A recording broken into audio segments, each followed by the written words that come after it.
Tanzania. Without a doubt, the most beautiful place I've ever visited. The 7 days I spent there were arguably the best of my life. There's something about it, the raw wilderness, the kindness of the people, the culture, nothing compares. So there's so many places in Africa if you're looking to go on a typical African safari. You have Kenya, you have Botswana, you have Zimbabwe, you have South Africa. So why Tanzania? So if I had to put it into one sentence, it would be the enormity and the unadulterated beauty of the Serengeti, along with an incredible density of wildlife, in addition to the geological diversity of the landscape, which is best seen in the incredible Ngorongoro crater. So now that I've overwhelmed your senses, let's get into the crux of this video. Hey guys, welcome back to another video. If you're new here, my name is Siobhan and I make YouTube videos about medical school, university, lifestyle and travel. If you haven't checked out my channel, go check it out. And if you think it's something you'd be into, then smash that subscribe button and join me for a lot more. Now, if you're watching this video, you're probably thinking of traveling to Tanzania. And if you are, I'm going to show you how to plan the perfect trip with the perfect itinerary, because I traveled to Tanzania last year and it was the best trip of my life. It was an unforgettable experience and I want to ensure that you have an equally good experience, if not better. So the first question when traveling anywhere is, when do you want to go? Whether you're thinking about traveling to Italy, whether you're thinking about traveling to Australia, it doesn't matter. There's going to be an off season, there's going to be a peak season, there's going to be a time where there's good weather, there's going to be a time where the weather isn't great. There's going to be times where you can do certain activities, there'll be times where you can't do other activities. So season matters. And similarly, season matters when it comes to Tanzania and planning your perfect trip there. So there are two main seasons when you're traveling to Tanzania. You have the dry season and you have the wet season. The dry season lasts from July to September, and what the dry season has up for offer is probably the best chances for wildlife sightings, and also its highlight is the Great Migration. So the Great Migration is a spectacular thing to witness. It's millions and millions of wildebeest and zebras crossing from the Serengeti to the Masai Mara and making the treacherous crossing of the Mara River, where they're faced with many dangers such as drowning, crocodiles, and it's truly a crazy thing to witness. But of course, this is peak season. It's summertime for most people around the world, so it's also when Tanzania is probably a bit busier. Not that this will affect you much, it didn't affect me too much as I traveled in the dry season. And the other season you have is the wet season, which lasts from October to June. The chances of wildlife sighting here are also fantastic. The landscape might look a little different because it won't be your typical arid savanna that has your shades of beige and brown. You can still see a lot of wildlife, but not the same way that you'll see it in the dry season. If I had to make a recommendation, if this is your first ever safari or you haven't witnessed the Great Migration before, I'd recommend traveling during the dry season, but there's not really too many disadvantages of traveling in the wet season as well, so that's also a great time to go. Now, what's important to know is that Tanzania can be divided into two main regions for safari on the mainland. Firstly, you have the Northern Circuit and then you have the Southern Circuit. The Northern Circuit is the well-renowned one and it's most probably the one you'll go for. Southern Circuit is a little more unknown, and the main game reserve there, or the only one I really know, is Selous Game Reserve, which is a massive game reserve, but it's not as good for safaris as the Northern Circuit, because the Northern Circuit is home to the world famous Serengeti, the Ngorongoro crater, Tarangire National Park and Lake Manyara National Park as well. So again, if this is your first time going to Tanzania, or you're not a very experienced wildlife enthusiast going for something very untapped, I'd recommend going for the Northern Circuit. And now for your ideal trip, you'd be looking at splitting the 4 national parks in the Northern Circuit over a period of 5 to 10 days. I'd say the non-negotiables in the Northern Circuit are the Serengeti and the Ngorongoro crater. And when you're looking at the other two national parks, so Tarangire and Lake Manyara, you can choose between the two because it's not really necessary to visit both unless you have a lot of time and you're willing to make the investment. So if you don't know much about them, let me tell you a bit about them now so you can make your choice. Lake Manyara is known for being a dense forest bordering a lake and is a good place to see water-based fauna and aquatic life.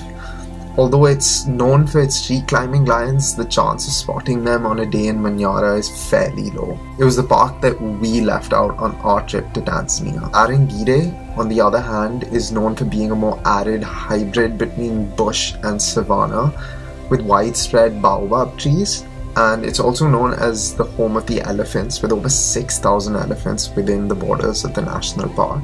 And it's also a great place to spot lions, and on our trip we actually did manage to see tree climbing lions, not in Manyara, in Tarangire. Now the starting point of your trip is going to be in Arusha. Now Arusha is the tourism capital of Tanzania, with both safari tours for the northern circuit heading off from there, as well as tours to Mount Kilimanjaro. You land at Kilimanjaro International Airport, which is a well-connected airport over there. So I was flying from New Delhi at the time, so I managed to get a flight from there to Qatar, and from Qatar to Kilimanjaro International Airport. And I highly recommend that you start your trip with either Manyara or Tarangire, as not only are they the ones that are closest to the airport and Arusha, but also you want your trip to be of increasing excitement and not of decreasing excitement. So you don't want to go for the most thrilling thing first on your first couple of days and then work your way down in terms of excitement, because then you'll really get bored by what you see later on. It's better to have an ascending sort of tone to your trip, because the initial things you see will be really exciting. They'll be like a warm-up, and after that each day will just get better and better and better. And again, that's what we did, and it worked out perfectly. Your next stop will be the Ngorongoro crater. So I'd recommend 1 day here. Again, if you have more time and are willing to make a greater investment, you can spend 2 days here. But as the base of the crater is actually only 260 square kilometers, it's quite easy to explore the entire thing in a day. So the crater was absolutely breathtaking and arguably some of the most beautiful scenery I've seen in my life. The Ngorongoro crater is a volcanic caldera that's been formed by an implosion of a volcano larger than Mount Kilimanjaro many years ago. The volcanic ash and activity led to fertility that attracts a diversity of species. It's a great place to see zebra, wildebeest, gazelles, flamingos, hippos, and lions as well. And a great thing to note is that it's probably the best place to see black rhinos, the most endangered species of big game in the country. So we were lucky enough to spot one from a great distance when we visited Ngorongoro, and this is what allowed us to complete the big five. So I don't have videos, but the drive out from Ngorongoro was absolutely unforgettable. Driving through the mountains, seeing the head of a giraffe peeking through the hills, there are sights that I will never forget. Ngorongoro is luckily on the way to the Serengeti, however the drive is pretty ruthless. The unabashed wilderness of the Serengeti does come with pretty raw and unfinished roads that led to quite a bumpy ride. While this was really fun and not bothersome on safari, getting from point A to point B can be quite tiring. Now the Serengeti. As soon as you enter, you feel like you're taken into National Geographic or an Animal Planet documentary. The endless savanna, the picturesque sunset, the feeling leaves you speechless. If you're traveling in migration season, so that's June to September, I'd recommend about 2 days in the north with 1 to 2 days in the central Serengeti. And if you're traveling off season, so October to May, I'd recommend 3 days in the central Serengeti. The northern Serengeti is where you're going to witness the migration. During migration season, all the animals and all the fauna really moves north, eventually taking many of the predators with them, and therefore there are great chances of sightings up to the north, both predators and the herbivores and the migration. The central Serengeti usually has a higher concentration of big cats and several lion brides and most of the animals that don't migrate. There are about 3,000 to 4,000 lions in the Serengeti and most of them are in the central region. Now if you're coming during wet season, I'd definitely say the central Serengeti is where all the action's at because all the big cats are there and all the wildebeest and zebras will be here as well. But if you're coming during migration season, it'll be more spread out, but still the greater density of big cats will lie in the central Serengeti. On our trip, we spent about 2 days in the northern Serengeti and then we did a drive up from the central Serengeti and a drive back to the central Serengeti and spent a day in the central Serengeti. Although we saw more lion brides in the central Serengeti, we had some amazing sightings of lions, cheetahs and a leopard in the northern Serengeti. The migration itself is incredible, seeing such a large gathering of wildebeest attempting to cross the perilous Mara River. It's just amazing.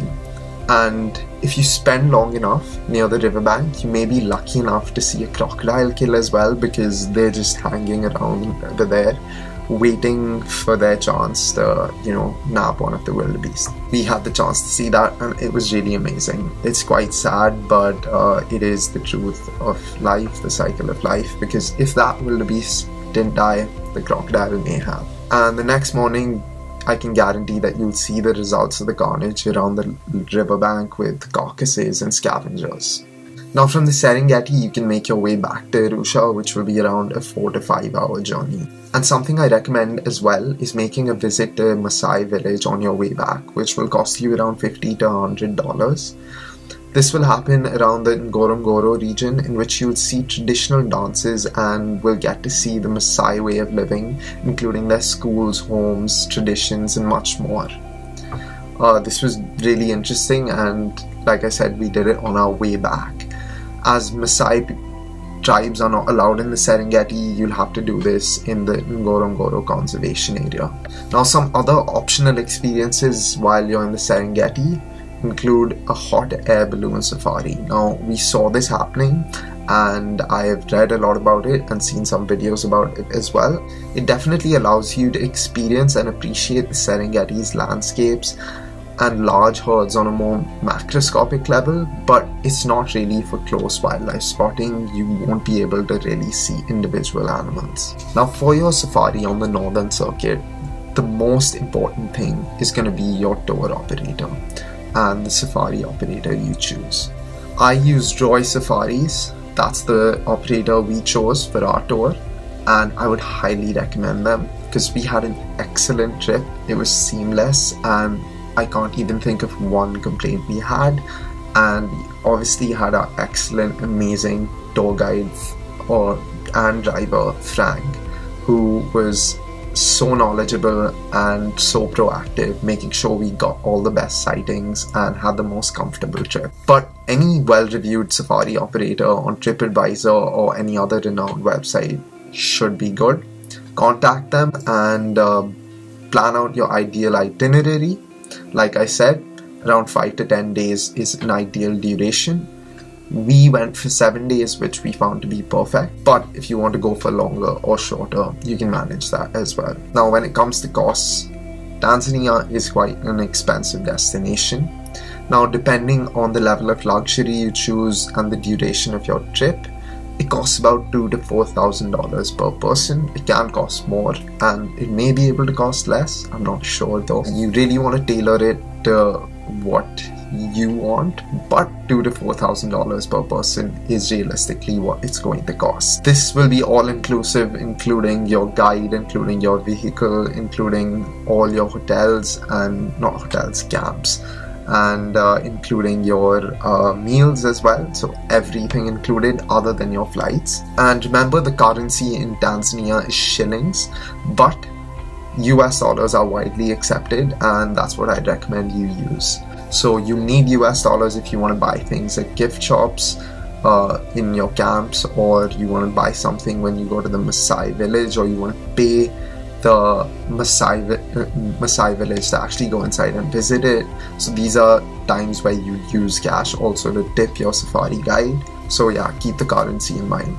Now, there are a couple of other things that you can do and you should definitely check out on your trip to Tanzania. Firstly, Zanzibar. Now, personally, I haven't been to Zanzibar, but if you have the time and you're interested and are willing to add this onto your trip, it could be a great experience. Zanzibar is a coastal paradise with blue waters, easily accessible from Arusha or Dar es Salaam, just a 1 hour flight away. And from swimming on the ocean to lazing on sandy beaches, snorkeling, to exploring the old towns, there's so much to do in Zanzibar, so I definitely recommend checking it out if this is something you'd be interested in. From my research, if you're pairing it with a safari, I'd recommend 2 to 4 days, and if you're not pairing it with a safari and you're just doing Zanzibar, you could spend up to a week here. The other really popular thing to do in Tanzania that may be equally if not more popular than Tanzanian safaris is climbing Mount Kilimanjaro. It's probably the first or second most popular reason for traveling to Tanzania. Climbing Mount Kilimanjaro will take 5 to 9 days, preferably longer as it leaves more time for acclimatization and it'll make for an easier and more successful hike. This again is not something I've done, but I would definitely recommend if you're interested in hiking, climbing, and once again, book this through a reliable operator and I'm sure you'll have an amazing experience. So that's the full rundown on how to travel Tanzania. I hope that gives you a good idea of how to plan your trip, what to expect, including when to travel, how long to travel for, destinations and activities, and things you can't miss. If it was helpful and it gives you good insight on how to make the most of this beautiful country, then drop a like down below, smash that subscribe button, leave any comments you want down below asking me any questions or anything like that, and share the video with your friends and family. And with that, I will see you in the next one.